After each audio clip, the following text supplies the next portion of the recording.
The Big Enough project that Pioneer Valley Habitat for Humanity has been working on has never been just about our pilot homes.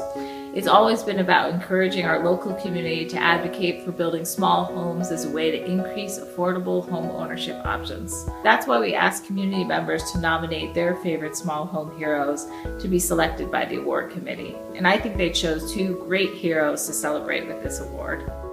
The key here for me on this particular award, one is how do individuals take actions that make small home living work, and the second is how do you create policies that encourage people to think more sustainably about the housing that they're living in, and in a way rewards people for land use that is favorable to living in a smaller footprint. I think there are lots of ways of just getting this idea into people's mind and normalizing small housing. Just the idea that we don't need these trophy houses. And also we have limited resources, and we have to make sure that we don't waste what we have as far as resources, and trying to be more energy efficient and doing with less. The smaller it is, the easier it is to get to net zero. We should be doing all homes right now net zero. There's just no reason not to. We have an individual who took it upon herself to do an infill home in Greenfield and looked at how to do that in a way that was the most energy efficient, the most friendly to the environment, and to build close to the center of town so that it made it a sustainable way to live, right? Walking into town as opposed to taking a car.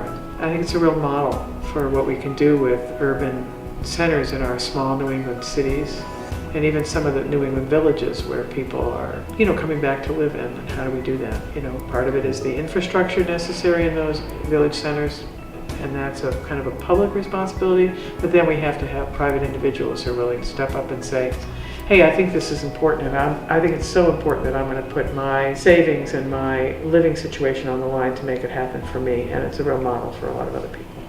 First of all, I'm totally shocked, didn't expect that, and I'm very honored. I follow Habitat and I read the newsletters, and I was aware that that award was out there, but I thought it was for builders. And I actually wanted to nominate Unity Homes, but it's a great honor, and I'm very excited and really want to encourage do-it-yourselfers. Even if you don't have a lot of experience, there are great resources out there. I met some cool people at Habitat at the Build here in Greenfield that teach at GCC and that were willing to share information and ideas.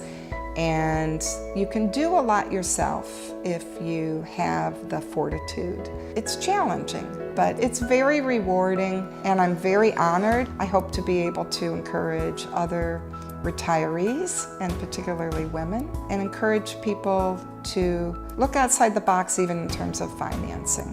So it's exciting. Yeah, I'm really thrilled and honored. And I hope that I can inspire other people to follow their dreams and to dream small.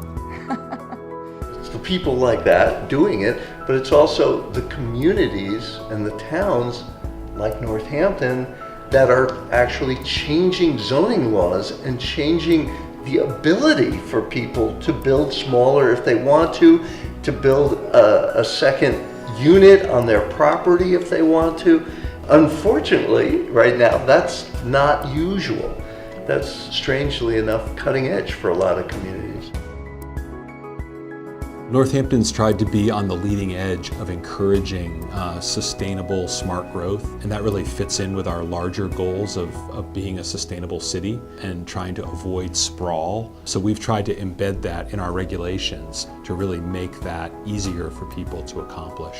It's been a really exciting and I think gratifying project in so many ways, because we talk about these concepts of trying to promote smaller dwelling units, but to actually be there and help raise the first wall and to partner with an agency like Habitat, very gratifying and really exciting. I think this matters because Western Mass is losing population. And if we want to be welcoming to young families, if we want to be welcoming to people who want to settle here, we have to have affordable housing, and this is one doorway into affordable housing. And secondly, is we live in one of the most beautiful places in the country, and if we want to sustain that, we have to live more lightly on the land. And smaller homes, zero net energy is a way to meet both of those goals.